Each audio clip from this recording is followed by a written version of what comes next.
Good evening, Hunter. Good evening, Jay. It is too late in the day and too many hours in the sun moving mulch and garden chips around, and I'm exhausted. So for recording number 2 of the day, this is Jay Leask and my dear co-host Hunter Willis, and this is Buzzkill. Yep, that's right. So Buzzkill, we call it a Buzzkill again because it's a lot of the topics that people don't like to talk about necessarily, like change management and the higher level things. People get all excited about software and implementation and productivity and all this great stuff, but there's a lot of back end work that has to be done, and those are the kind of things that we're exploring. So when we dive into this today, we're talking about information architecture, information management. And what's actually really funny is that in the fun part of this, and like we were talking about this name Buzzkill, and I feel like the more we do this, the more I feel like we nailed something on the head, because in both of the conversations we had today, like people and almost every conversation we've had with other guests that we brought onto this podcast, they agree. It's like, listen, this is stuff that people, they don't want to deal with it. They don't want to talk about it, right, when we're bringing up these topics. So talk to me, Jay.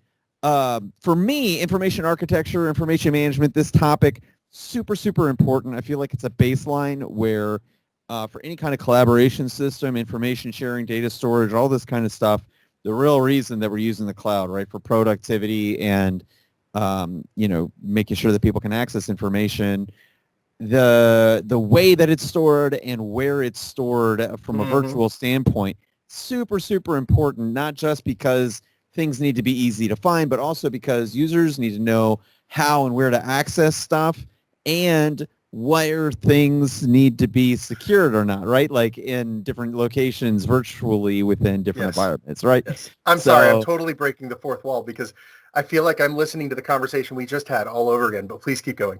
Yeah, no, it. So we just we erased the conversation right before this, and like we both got in each other's heads a little bit, and we're trying to get out of it. It's funny. So why are we doing this, right? Yeah. So information management and information architecture are like two overlapping not technologies, but two overlapping topics. Sure, we'll go with that. Okay. And in that, so the information architecture is how is that content stored and how do you access it? And the information management is what are the processes around it, like taking it from tacit knowledge, what's in my head, to explicit knowledge, what we as a group know and follow, and even to records, what is an authoritative statement on this topic. And so we wanted to figure out, like, how do we showcase these two different topics, but how they overlap.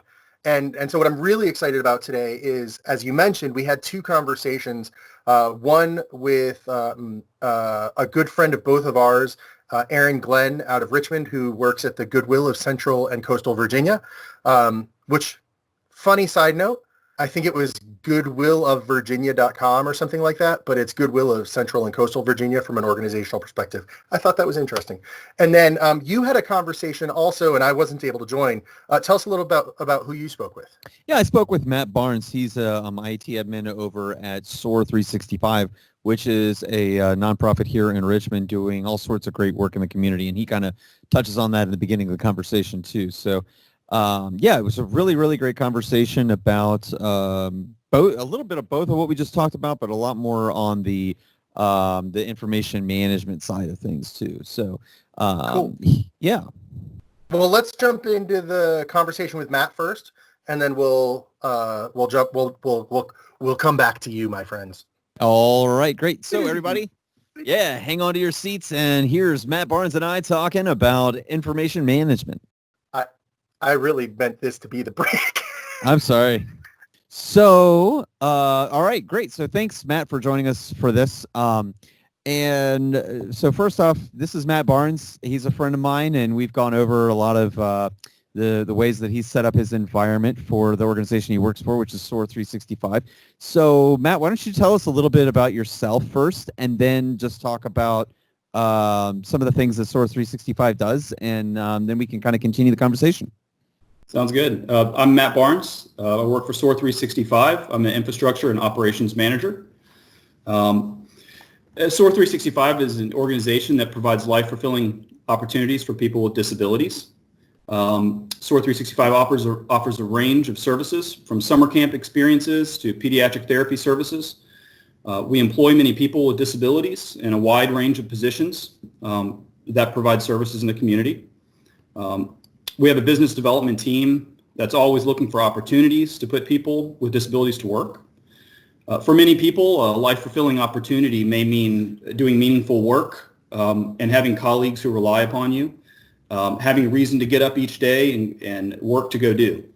To others, a life-fulfilling opportunity may mean learning to play a musical instrument or just learning to be self-sufficient. A large component of my role at SOAR 365 is disaster recovery and business continuity. I handle all the infrastructure and a lot of the IT day-to-day operations. Okay, so that includes like not just the collaboration environment, but also some of the more heavier applications on the back end, databases and things like that, right? It does. We have been, over the past 5-6 years, we've been moving all of our back-end services to the cloud. We've moved a lot to Azure. The first move, of course, was to Office 365, the mail platform. And then we just continued from there. And now we have virtual machines in Azure, and we're getting ready to finish our move to the cloud fully here in the next handful of months. So when you were looking at the way that people used to work and collaborate, right? So diving into like the architecture, information architecture conversation, it's kind of like, some organizations go with a strategy where they just kind of let people do things ad hoc, and a lot of organizations will have like a place where like structured content lives, and then they have varying degrees of structure for kind of ad hoc and project-based collaboration, right? But as compared to the way that you all used to work, how, as you've been doing this migration with the file structures and like the way that people collaborate, have you done a lot of like more free collaboration with them and kind of let them do the things that they just whatever they want to, and then have a place for like more controlled and structured file infrastructure? And also, can you talk a little bit about, so like the mentality towards the structure of it, whether it's kind of controlled or loose and like the combination thereof, but then also kind of the way that you are managing like the life cycle of data, right? How long do you let certain things exist and then kind of get rid of them, and what that process looks like, right? Yeah. Well, before moving all of our files to SharePoint, in creating an intranet site, we were using a local file server. We had all of our files saved in certain drive letters, and that's how everybody knew how to get to everything. And it was very structured, although it became a spaghetti mess of files over the years. Yeah. And when you have many, many, many thousands of files all over the place of all different ages, it becomes difficult for people to find things. That was one of the big challenges. So we decided to move everything into SharePoint, create an intranet page to be able to access all of these files. We made the conscious decision to start with pretty much a clean slate, and we did not move over all of our files from all of our departments. We got with all of the department heads and determined what was important to move, and we very much controlled what moved into the new environment. For example, there's no reason to keep a file that's 10 years old that was from a long time ago that serves no purpose currently. So we use the opportunity to clean up house a lot. We did decide to go ahead and have a very structured, permission-based locations for files through different document libraries, and only give certain departments access to their files, users in that department. But we're now using Teams to have cross-departmental collaboration with files, and that's been really helpful. We are a HIPAA-regulated agency since we're in healthcare, so we're taking security very seriously, and we don't have our system open to guests or anything. And that's a current thing I'm working on. is having essentially another site collection where we can collaborate with guests in the outside world. As far as files go, it is still pretty structured. And as far as teams, we are not allowing all users to create their own teams. We wanted to start this and have IT maintain control over teams so that we didn't have sprawl and have teams created under all kinds of different names and then not be able to know what they're for. Okay, so that's really cool. So you've got some places where people can collaborate and structure. So when it comes to like the really structured kind of lockdown infrastructure, is that are the collaboration spaces like Teams and SharePoint sites, right, where people are collaborating? Those are mostly associated with like their departments, or are they some associated with like their roles as well, or is it mostly just departments? So we have different document libraries that are departmental based. Okay, so it's mostly departmental based. And then we have teams that have the file storage for all of these cross-departmental collaborations, all of our committees, all of our different groups of people, different project-based teams, sure, objective-based teams. And then for those project and objective-based teams, there's a process that people have to go through to kind of get those. So that's, even though those are allowed, they're more structured as well, or is it more like a free collaboration? Because you said there's like a lot of users, you don't just open it up to everybody, right? You have like a process for that? We do. The creation of the team and the membership at first is governed through putting in an IT request in order to create that team.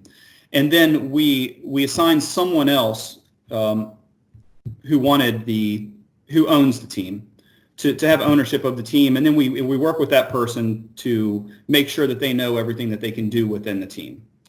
And then, so from a higher level, are you keeping track of everything that's happening in like Excel spreadsheets kind of a thing, or is you're just relying on like tagging and name conventions to keep track of the information? And like the other thing I would ask is like there's like a regular review process for all of this as well too, to understand what's going on, or how are you managing all of that? Right now we don't have so many teams that we can't just look through them and figure it out. I mean, we don't have 100 teams yet. We just have a very limited number of teams, and once we empower somebody to have the ability to manage their team, they can go and update membership of their team at will. As far as lifetime of the teams, we have closed down a few teams after a project closes. For the most part, the teams that were created are still living and used regularly. Right. So that's really good. So the overall strategy then is you saw kind of the chaos that was happening with like a more traditional, just kind of a container-based system where people were moving information all over the place, and there was kind of a loose system of sharing. And then from that experience, when you're looking at like a new platform, for instance, you took proactive steps to make sure that things were organized and locked down. You got rid of as much of the old data as you could, and then developed processes to make sure that things didn't really get out of control again, right? And it sounds like the environment is manageable enough that kind of locking things down, it sounds also, and this is another question I have, like, it sounds like you have a pool of kind of what we would call power users, right? People that are somewhat experienced with these things that you can trust to make new content in a way that's within your governance guidelines. Would you feel like that's an accurate statement? I do. One thing I should have said before as well is we have document libraries for each department, but we also created a shared document library that's available to the entire company. Mm-hmm. And we empowered only a couple of people in each department to add documents to that library. So there's there's a place where you can go get HR forms and HR information employee handbook, and there's a place where you can go get some finance forms and things like that. There's a place where you can go get IT documentation and training. And all of that's available as a shared location to everybody, but very few people have access to upload additional information. One problem we had in our locally based file system was there were so many shared files that were available to the whole company that it was really difficult to find things. So we started with a clean slate there and only uploaded what's relevant to today. Yeah, that's great. That's really cool. So that's good. This is really, really good. This has been a great conversation. I guess the only other thing that I would touch on is that, and this is a little bit off topic, but like we had a great conversation previously about how just the remote collaboration enabled through a cloud platform, like in your case, it's Teams, right, where people can work from home. Your organization wasn't really doing that much, if any at all, before this. And when they had to make the transition from working from home for the COVID crisis, right, I can only imagine that, not only did, in this case, again, Teams was the platform that you guys are using, enable people to keep doing their jobs, kind of save the organization to a certain extent, right, and keep them productive and being able to provide this assistance that they do. But the other side to that as well is that there is this great, you took a more conservative, controlled route of, having a structured place, but still providing a place where people that should be authorized to share things out with lots of people can do that. And then on top of that, still providing a venue for people to be able to, to have this kind of ad hoc collaboration, but with a controlled process around it. So it sounds to me like you kind of looked at the field and were like, look, we need structured stuff. People need to be able to share out stuff, but people still need to be able to collaborate. But that doesn't mean that you should just kind of like let people do what they want, give them guidelines, right? You still got controls over it. And I guess where I'm going with this is that it's really good that you were able to get these kind of systems in place before everybody had to work from home, right? Was any of this done ad hoc and like as a rush, or do you feel like you had it mostly under control before COVID hit? Well, it was we employed the technologies before the disaster hit, and a big part of my role is disaster recovery and business continuity, and having the ability to, Microsoft Teams really allowed us to, that was big with business continuity. We were able just to keep on working. People started using Teams, and we started training people on Teams before this disaster hit. And we had a little bit of adoption problem. We had our power user group who jumped in, and we have a few people who really want to try the newest stuff. But to a large degree, people get stuck in the same ways of doing things, and they don't necessarily have the time or make the time to learn new technologies. Even if it may make their job more efficient. So we started using Teams before all of this, and I'm really glad that we did.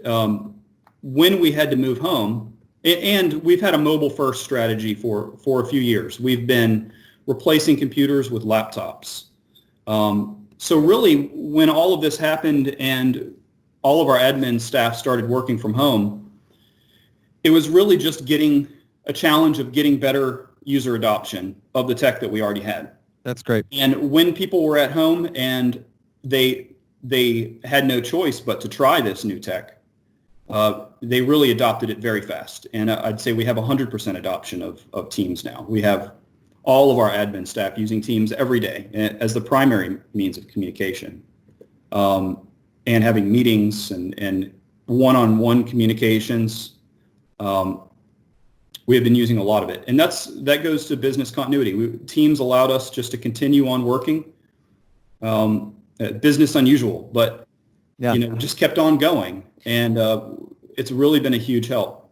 So I think the last question I have here, and then we can kind of wrap up, is that I want to know to you, right, how integral to getting everybody to obey and understand, like, hey, these are the structured areas to work. This is where the few people they're supposed to be able to share stuff to the whole company, right? They understand what they can and can't share or shouldn't put in that area. And then the process for other people to be able to have ad hoc content collaboration, right? How much of this great adoption that you have now is due to like training and change management when it comes to this? Were you able to just like make a procedural packet and like send it out and maybe have a few meetings, or do you feel like it's been like a constant thing, and the more you train, the better the result is? I think for us, it's been a constant thing. As soon as everyone was working from home, I was having multiple meetings a day with different departments. We were scheduling meetings with every department and doing training over Teams. So really all we needed to do at first was people who had not adopted it yet, just get them in at once so that then we could share screen and we could train them on how to use all the different functions, and everybody picked it up really quick. It is, I think, a pretty intuitive application. So we didn't really do much in the way of handouts or anything like that. It was all group trainings over Teams on how to use all these new tools. Mm-hmm. But more than the technology too, also the processes on with that the infrastructure that you'd set up, right? Like where everything is supposed to go and like walking them through that process. Do you felt like you had to tailor things to the different kinds of users for those scenarios? Or? Oh, definitely. It wasn't a one size fits all scenario. We definitely have to tailor things to each department. As far as the file structure, even within departments, you have different groups within departments that need different access to that document library.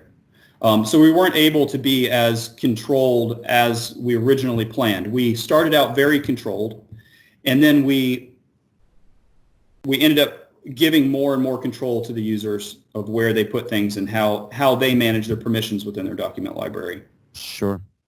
And how important do you feel like and again, not more than just getting them to use the application itself, but like them understanding the importance of information architecture? Do you think that's made a change in the mentality as to how people work and like how they see what they're doing?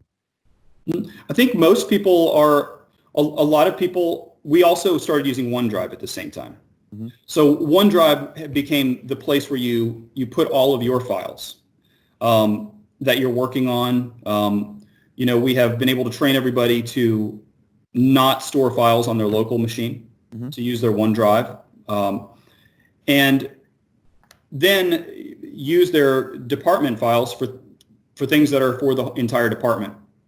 And then if something needs to be elevated to be shared to the entire company, they go through a couple of specific people in their department to get that elevated to the place that it needs to be for the entire company to be viewable. And by keeping it very limited and having only a couple of people in the department having the ability to upload files that are shared to the whole company, we've been able to keep those shared files relevant time-wise and what the company needs to work. And it's staying clean and structured instead of becoming a mess to find things. That's fantastic. And that's the goal, right? That's the whole point of having an architecture to all this stuff. So, well, we need to be able to find information that you need and not have to wade through 100 things that you don't need to find the one thing you do need. And this has been very helpful in that. That's great.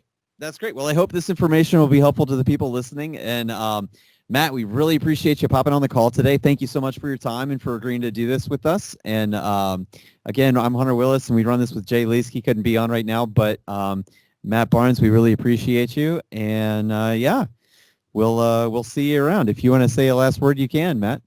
It's been a pleasure. That's a great last word. Thank you very much. All right. Take care, everybody. Okay, great. So thanks again, Matt Barnes, for joining us on the conversation here about all this stuff. He had some great points about how he structured, the information within Microsoft Teams, as well as, again, he touched on how kind of crazy things were in file systems and how much they've recognized the need to clean up things, structure them, and have clear and succinct processes for what kind of information needs to go in their new environment. And that wasn't just because he was cautious with Teams and wanted to properly implement it when they moved to the cloud, right? It was also because they've seen what it's like when you don't have proper information management. They saw the chaos. They saw the problems that caused, and he very much was moving forward with a mindset of, okay, how can we do this the right way right? And so he took a very cautious approach, which a lot of times is very much the right approach, right? To take with this stuff. At minimum, you want to do all the planning you possibly can, right? And so it's really, really good to have that conversation with him and explore kind of his thoughts and his process through all of that stuff. And as you're listening to these conversations and you think back to past episodes, which you may or may not have listened to, if you go back to like the governance episode, that governance is about making sure your workspaces, the SharePoint sites, the teams, the groups, whatever you're using from a technology perspective, the channels in your Slack or whatever, it's making sure those workspaces have a process for deploying them, for cleaning them up over time, for making sure that security is correct in them. Information management is about the data within that. It's how do you get that data there? How do you make sure that data stays relevant? And just listening to what you're talking about, like wanting to clean that data up, because if you don't clean that data up, when you go to search for something, how do you know what you're searching for is, how do you know what you want? The relevant information is easily found and not cluttered with a bunch of draft documents that don't mean anything. Yeah. And I would say that also in both of these conversations, but you heard Matt just touch on it now, we're also talking about change management and how do you get users to know where things should go? How do you train the users, right? What's the thought process around that? That's something that we've talked about in almost every single episode because it's just as important as any of these concepts or any of the technology or the approaches that we're talking about is making sure the users know what to do and being supporting for them in a way that actually works, right? Yeah, and when you're talking, contextuality, when you're talking about how does the user know where to get their information and how to get there, information architecture is a big piece of that. The navigation, so if you're in Office 365, the navigation of Office 365 is tool focused. Am I going to SharePoint? Am I going to OneDrive? Am I going to Teams or whatever? But once you're in that tool, you have to consider how are we organizing this content? From a governance perspective, it's when are we creating workspaces and what types of workspaces? From an information management perspective, it's how do we want to organize those workspaces? If we're doing SharePoint sites and hub sites, what's the top level hub versus the children hubs? And when we're talking about global navigations for intranets, it's, when I'm an end user, how am I thinking about how the content is organized so I know how to go to it? And actually, it's one of my favorite pieces from the conversation with Erin, which I'll let you get the big details from there. But it's that idea of I'm an IT administrator. I think people should access the content this way. Well, have you sat down and asked your end users, how do you think of this information? When I say the word TPS reports, end user, like, where do you think you should go to get those? Nice. And so I think this conversation with Erin really, there's a lot about the technology, but if you listen between the technical terms of SharePoint and site collections, and you hear about how she organized it and the choices she made, it's about the architecture, the information architecture, and it's a really good conversation about interacting with the end users to know what they think a TPS report should be or where they think a TPS report should be. So let's go to the interview with Erin here. Exactly. Okay, everyone. Today we've got Erin Glenn, who is longtime president of the Richmond SharePoint user group, and she's also, what's your formal title at Goodwill of Central and Virginia there, Erin? Yeah, so I'm a SharePoint solutions architect at Goodwill of Central and Coastal Virginia. Yes, I got to pick my own title and write my own job description. Yay! That's great. And we're going to be diving into, as we've been talking about, information architecture and structure for what she's doing over there. And now we run the Richmond SharePoint user group together, and I'm the president. And so we've known each other for quite a while, and we've both also known Jay for quite a while. So really great to have you here. Thank you for doing this. Let's dive right in. So, Erin, talk to us a little bit. So from knowing Erin, I know that she's got a whole lot of SharePoint lists and a whole lot of SharePoint structure going on to support workflows like trainings and inventory management at Goodwill. She's got it connected to SQL through SSRS and a whole lot of other stuff going on. So for her, when we were talking about this, I was like, perfect example of information architecture. You've got so much data and you're using SharePoint to support so much of it. So talk to us a little bit about how you're keeping track of all these different lists and libraries, and also your thought for like how people should collaborate moving forward in this environment, not just for like workflow kind of stuff, but also just document collaboration and how they're doing that. Yeah, so I'll start with, I've been at Goodwill now for 8 years. I hit my 8-year anniversary in June. And when I came in, we were on 2010, and it needed to be re-architected, which I did when I first came in 2012. That upgraded look and feel, which included some information architecture, has been around for almost 7 years. Yeah, well. And so last year we went through not only a little bit of a re-architecture, but more of a platform upgrade, because we went to Sharepoint 2019 on premise. Okay. Mm-hmm. And we stay on premise because we have a lot of data movement with SQL stored procs using Nintex workflows and SSRS and a few other things. We do have Office 365, so we are technically a hybrid environment, but we mostly use 365 SharePoint online sites for extranet purposes. And so when I talk about SharePoint, I'm only going to talk about the on-premise structure. Okay. Sure. And so we, first of all, did not go the hub site route when we went to 2019. Our standard hierarchical structure worked for us. So what I have is one site collection for intranet content. So intranet being published content, most current, includes frequently asked questions, documents, forms, business process automation through SharePoint lists and workflows being really Nintex forms and workflows. And then we have separate site collections for what we call private sites, which people would call team sites. We also have project sites, which obviously are project related. Then we have team sites, which are cross-departmental teams. Okay?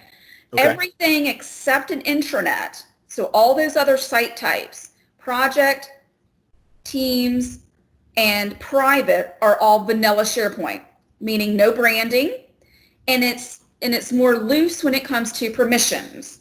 Okay. So on the intranet side of things, we definitely lock down and have a lot more guidance and rigidity to our structure. Mm-hmm. One of the biggest things is, and I've been doing SharePoint now for a long time, 15 plus years, starting with SharePoint Portal Server 2003. Mm-hmm. One thing working with users and internal customers is they have a full-time job, and it's not SharePoint, and it's not web design, and it's not usability, and it's not all the things that make SharePoint work well, right? And so, and I always come out and say, this is my full-time job. So I approach things as I build it, and then I hand it over for them to add, edit, and delete from existing lists and libraries. They do not create pages. They do not lay out content. They do not create lists and libraries. So when it comes to intranet content, we have standardizations with documents. So we use manage metadata to tag documents with a doc type, which is a list of about 15-ish document types, things like form, template, user guide, presentation, things like that. So with search, we can quickly get to all documents that are tagged as a form, as an example. We also have a department metadata column on all document libraries as well. So we basically know who the owner is, right? Yep. But when it comes to that site collection for the intranet, there are subsites. So we have laid out our global navigation through the use of card sorting exercises, both the previous version of our intranet in 2012 and our current version that was launched mid-November of last year of 2019. And I always get a pilot group that will be a cross-departmental group, cross-technical skills, and job titles. So this time, I used a card sorting tool online. It was like $25 because because I just needed it, for a quick month. And I don't remember which one it was, but it was so easy and so great. I had actually reached out to Virgil Carroll many years ago on my first card sorting exercise at HighMonkey, because he's a great usability guy. And he said, determine your top level buckets first. Don't let them determine it. Have them determine what goes in each bucket. Right. So learn that. Of course, I didn't listen the first time. Yes, learn the hard way. We always got to learn the hard way, right? So the second go round, I had my buckets, and I had a good probably 50 or 60 people. Mind you, we have about 250 to 300 computing users, which are the ones that would be using the intranet, because not all of our retail folks have access. So, my audience is the 250 to 300-ish size. So again, had my group, they went through it. It was very easy for them to use. And honestly, I had some eye-opening moments.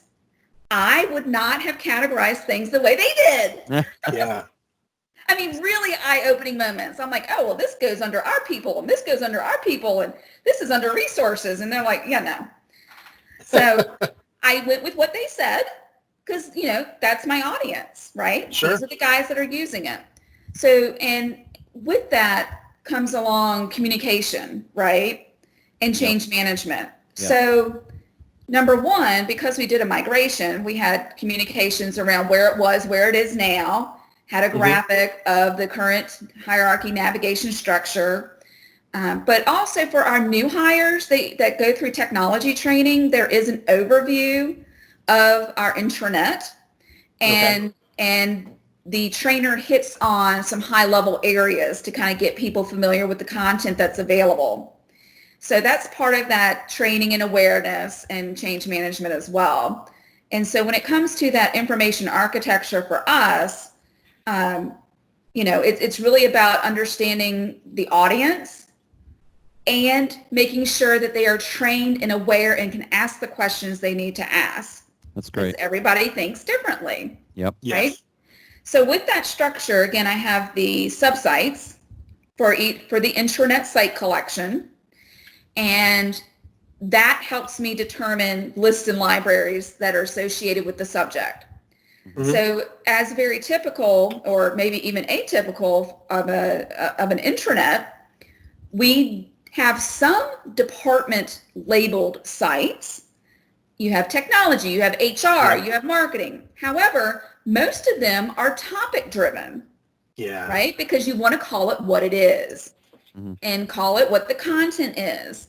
So we have things like training. Well, our training crosses 3 or 4 different departments. So just call it one thing, put it all in the same place type of thing. So Hunter mentioned, some of our course registrations. So as an example, we use, again, Nintex forms and workflows. We were a big InfoPath shop before the migration. We started migrating over to Nintex about a year and a half before the migration to 2019, because I honestly ran out of the abilities of InfoPath, plus obviously is being deprecated and no longer supported in the next, almost a couple years here. Right. And I'm a huge Nintex fan, so if I get on my high horse, please stop me, because I am not a programmer. I do not write code. I'm a GUI tool user. So when I say I'm a solutions architect for SharePoint, I build solutions on SharePoint, either with native tools or third-party tools, okay? And Nintex, part of it is because we have a 9-person IT department supporting 1,400 associates, you are limited in the tools and the skills you have. So we do the best we can, right? And it's worked out really well because I have a fantabulous DBA that does all custom databases, writes my stored procs, writes my views for SQL reports and things like that. I do the front end, she does the back end. So what we have done, again, coming back to the learning management system, we call it Lms Lite because it doesn't have a wait list. There are certain functionalities that a typical out-of-the-box LMS system would have. We don't do any kind of SCORM, testing and compliancing and all that stuff. Right. Ours are literally mostly in-person trainings. And we just want to record. We want to record who signed up and then who's attended, not shown, that kind of stuff, right? But we have an entire course catalog. Everything, again, front-end wise is SharePoint. So if you think about a relational database, we have all these related lists. We have courses. We have a calendar. We have registrations and a couple other little children lists that are around. And every single one of those lists has a Nintex workflow that runs a stored proc to send the data to SQL. Okay. So we're constantly either on create or edit, running this proc to update the data in SQL. And for us, the source system of data is always SQL. So all reporting comes directly out of the SQL database. Yeah, nice. It doesn't come out of SharePoint. SSRS reports are using SQL data. Right. Okay. And from a Nintex architecture standpoint, all error messages come to me because I'm the admin and I built it and I fix it, right? So we do this with a lot of different, what we call applications on top of SharePoint. So we have our learning management system. We have our trailer tracking. So all of our donation trailers, either at the stores or attended donation centers across both coastal and central Virginia, are all tracked in SharePoint. That was actually our very first app that we built in SharePoint. We do a bunch of other application. We're building out a salvage tracking system. We used to have some billing for some of our vocational services. I mean, it's for the things that we do without code. I'm very impressed, right? Let me ask you really quick. How are you keeping track of all of this, right? So you've given us like a really amazing picture of all the stuff you've got going on, and it's a lot. And I'm really glad that you kind of went through it the way you did and explained it, and then like showed how it all works together. How do you keep track of it all? What do you do to do that? Do you have like Excel spreadsheets that kind of map it all out, or you got diagrams and stuff, or is it like yes, and yes? All of the above. Okay. I mean, really. So of course, with a migration project, you need a content matrix because you need to know what you're working with, what can be deleted, what needs to be cleaned up, what can be merged. So, periodically I do that. But part of it is I'm the gatekeeper. Yeah. I'm the SharePoint goddess. So I know these things, right? I know what's being done. Now I'm not at a Capital One. I don't have 10,000 site collections. Right. With 10,000 subsites, So my level of manageability is much easier to contain. So you plan to kind of clean it up on an ongoing basis, as well as you're saying there's enough like control that you've got over the environment to kind of keep track of things in your head as things go on, but you take notes as these cleanup projects come, and that what's your 100%. Cool. 100%. Yeah. The worst thing is to have an empty site with no content. Right. That does not happen in my world. Yeah. Right? Because I don't let it. Right. Yeah. And you got and like you said, you've got training, and are you forcing metadata on documents as they're uploaded? You said you've got your content types, right, for different kinds of documents and stuff. Yeah. So we have the standard GW document content type, which has the metadata for document type and department. And we force that. Okay. And at any time one of like our, we're on this big kick, which is great, about source data. Okay. And being able to eventually have a true platform of managed data outside of SharePoint, just organizational data, right? Sure. HR data should come from the HRIS. Financial data should come from the finance system, things like that. Well, guess what? There is not one location for a list of all of our locations. Yeah. Right, exactly. Yeah. Can you imagine the amount of processes that require the choice of a location? So that's kind of what I was getting at, right? Is like I figured, and that's perfect, and it's hard. It's hard to keep track of all of this stuff, and I've never seen two people say they do it the same way. Exactly. Absolutely. So kind of coming back around to the trailer tracking, that was our first thing that we did. Literally, in month 2 of my new employment in 2011, 12, whenever I started. I was like, I need a list of locations because everything's going to use this. So my source system for locations is SharePoint. Okay. And it's needed not only from a viewable standpoint, read only for everybody, but all my forms use it. I have a business process through SQL that shoots out notifications when that new item hits the database, so it can notify other business owners, hey, add it to your source system. Right. So yeah, so it's, I work very closely with our DBA, and she's the owner of data. Right? She's technically our principal data architect. And so we know what each other's doing to make sure that we have the foundation properly lined up and we have the right data to be able to use in these different systems. Mm-hmm. But, one thing that kind of just going back through what you talked about, there's a few key things that I think are worth really focusing on.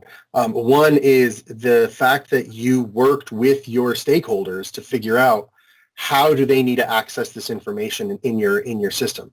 That card sorting exercise to figure out how do we navigate the system, how do we organize the sites and site collections, and how do we really how do you access the information? Not how do I think you need to access it, but how do you actually need to access it? And the fact that you followed that up with change management on top of it. So not only did you make something that was intuitive to the users based on their feedback, but then you followed that up with a process of making sure they understood what the changes were across the broader membership. I think those are key. And the other piece that I hear you talking about a lot is your active planning. So Hunter, you caught on this one, the fact that you go back and review a lot, Erin, the fact that when you're reviewing, you're documenting, that active participation and active planning as you go. It's not plan everything up front, do everything, move on, but it's also not do stuff and I hope I remember what it was, right? Like that middle ground. Exactly. And I'll tell you, from personal experience, I'm not a fan of having everything considered an intranet and then locking down document libraries for collaboration department level stuff. I have found it's so much easier and cleaner for the end user to understand anything on my private sites. I can't send links to unless they're part of my department, right? Okay. No sharing stuff allowed here, right? And it's working documents, so I'll turn on versioning. Mm-hmm. And they're allowed to do folders over there because, again, I need it easy. We all know metadata is not always easy. And when it comes to a working document and it's the audience scope is so narrow to that department, they can figure out their structure they want. Yep. I don't have to hit them on the head with a hammer and say, fit into this hole that I've made, right? And of course, there's always things like long file names and long folder names. I try to educate, but it's not the end of the world. There's things I have to allow to give up. Makes a lot of sense. Well, also, Erin, I really like so you're talking about the different types of workspaces too, and how in this type of workspace we have no sharing, but we have file folders, and the end user designs their working area, and in this type we have these other restrictions. That's when I talk about information architecture with customers, that initial, what types of workspaces do you need and what does each type require to be successful? Like, that's step one.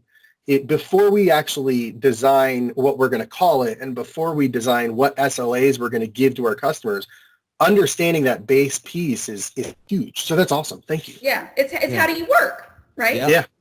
Across the board. And as we all know, people like to keep things tight, confidential, lock it down. And then there's the flip side. Open it up to everybody. Yeah. You know? Well, yeah. Well, thank you so much for being on today. This was a ton of great information. Erin is exactly what we were looking for. Yay. Really in-depth example of, information architecture in a diverse environment here. You've got this hybrid Office 365 SharePoint going on, but there's also heavy use of SQL and a lot of other systems that are going in and out of there. So thank you so much again for walking us through all of this and kind of giving your insights and your history on how it kind of came to be that way. Really, really great example of, again, information architecture in a practical working environment. So really appreciate it. Is there anything that you'd like to close out with? And I appreciate you guys having me on here. Hunter knows that I can talk about this for hours because I'm a little bit excited and passionate about it. Some of the best content, man. It's fantastic. It's so specific, and I love it. Yeah. Yeah. But thank you guys Erin, for having me. I appreciate it. Yeah, thanks for coming on. Of course. All right, great. So, yeah, thanks, Erin. Really appreciate her coming on here. Good friend of mine. Worked fairly closely with her over the past couple years. She's my friend, too. Richmond Sharepoint user group. That's right. She's known Jay for quite a while, too. Good buddy. Good friend of both of ours. So, anyway, it's really, really good information that she brought to the table. I love Erin's presentations because they are so, she knows, she's got it all right here, and you can tell, and she loves it. It's like, here's how I did, here's what we did, here's the problems that we occurred, like, and, you know, go ahead. It's a clear sign of planning, right? Like, there's a reason she's excited is because it's meeting a mission, and there's a reason she's good at telling the story because she spent so much time understanding what should that story be. And if there's one thing that goes through all of these Buzzkill podcasts so far, it's you have to plan. You have to stop and think, okay, how am I going to organize my workspaces? How am I going to tell the end users about the changes? What technology should we use and why?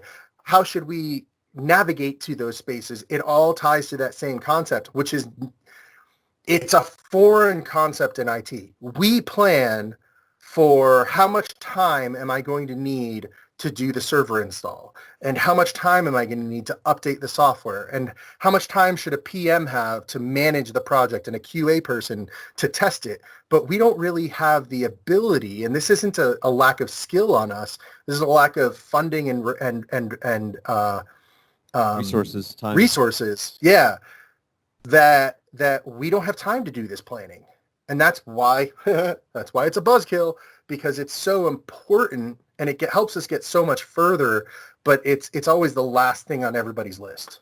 I was, Amanda brought this up as well in the last episode that we did, and Matt and Erin both brought this up. I was speaking with a friend of mine too that works with the organization here with the under the state of Virginia, and as a side conversation outside of this podcast, but she said the same thing. It's that these are conversations and things that higher ups in organizations need to hear and understand, and it needs to be broken down with them. And then the idea that all of this planning and everything, a lot of times they don't understand why the planning's necessary.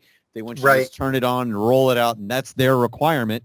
But the conversations that we've had and brought on as examples on this podcast, everybody is saying, listen, this is stuff that needs to be meticulously thought out beforehand, and once it's implemented, there needs to be revision and process improvement that is fueling how you're going to push the change management that goes along with this implementation over time. It's never a one-and-done project, and that's especially true with the topics that we're talking about, right? Governance, change management, information architecture. It's this fluid thing that keeps moving over time. Now you can roll other concepts, you can roll other platforms and other applications into these kind of ongoing, processes that you have, but they have to tie in, and it has to be done, like Jay said, in again, and Erin and Matt both touched on this too, from what the end user needs, right? Yeah, absolutely. And so we were going to talk about this in this episode, but we didn't really get into it in the interviews. I'll just touch on it very briefly. So if you're trying to figure out, like, how do I create an information management plan for everything? And how do I create an information architecture for everything? Like, look, we talked about this with governance. You're not going to. If you try to plan for everything, you're not going to get anywhere. But what you want to do is you want to do something like look at the risk value framework for records management. You want to identify as much as you can, like the 80-20 rule, like 80% of, I just said like 3 times, sorry. You want to look at, how can I find 80% of my subject matter and bundle that into as little effort as possible so I can spend more time on the 20% that's really hard. So when we have records conversations, we're trying to help people set the records tags and the rules around records for that 80% mark, so that the records manager, who is a very small amount of resources as compared to a total organization side, can focus on those nitty-gritty pieces. Well, in information architecture and in information management, in governance planning, like get that big bunch out first, and then over time you can start adding more in. And I think that's the part that most people miss, is they sit down and they look at the breadth of information and they're like, we can't figure this out. This is too much. Let's just move forward and we'll see what happens. But if instead, you put it all up on a board, and let's say you take Post-it notes and you put all your topics in Post-it notes and you put them all up on a board, and you can gather 50, 60% into one bucket. Now you have a subject to start from. And then you can make the buckets for the rest as you figure it out. And I'm using very high level terms. So what's a bucket refer to, and conceptually, it's that concept of just trying to figure out like the how to attack it as efficiently as possible without trying to boil the ocean, without trying to get everything. For sure. Well, these are great. Yeah. I feel like when your response is for sure, I've gone too far. I apologize. No, it's good though. It's, and I feel like you are doing this summary and kind of bringing it all in together here a little bit and adding on to the end with the tagging and everything. These other concepts of records management, there's a lot of different solutions depending on the kind of data, right? Because it's not always just files and folders and whatever platform that you've got. Sometimes it's data in databases. Sometimes it's like the whole server itself is a thing, and sometimes it's people managing networks that are connected and transferring data and things like this. So it's like there's a lot of, and we recognize this, right? And we try to stay true to that in this too. But it's to say that all of these concepts are important, and what it all boils down to again is just making sure that things are structured, you're preparing well, so that when you can implement governance, how it can be done. You have a starting point for it, and you can implement a strategy because your information is actually structured in some way, shape, or form. And then, of course, making sure that there are processes that the end users know how to understand what they should be doing to interact with the data, input, output, search for things, et cetera, et cetera. So this was great, though. This was a fun conversation tonight with Jay. And I feel like the conversations that we've had with Matt and Erin this week, I think they went really, really well. So I definitely appreciate both of them popping on, and appreciate you listening to the podcast here. I think this one was a lot of fun, man. So yeah. So we're a half dozen episodes in. I've had a lot of fun having these conversations with you and with our guests. What I'd love to, we've got two more topics lined up. Conversation about Shadow IT, which is a more technical conversation from. Well, it's not really. That's the funny part, right? You think about it as, but so we have Shadow IT coming up, and we have another one on risk. We'll explain what he means. We have another one on risk coming up, and both of these, I think, fit into this whole planning and efficiency and end user engagement type stuff. If you have a topic that you wish we covered, let us know, and we'd be more than happy to line it up for a future episode. If you have a guest that you think would be really good to talk about one of these topics, or bring a topic, like I'd love to talk to them. Clearly, we enjoy the interview. Hopefully, you also enjoy the interviews. Yeah, that's it for me. I got nothing else. All right, great. Me neither. So let's turn it off. All right, thank you, everybody. Take care. See you next time. Bye-bye.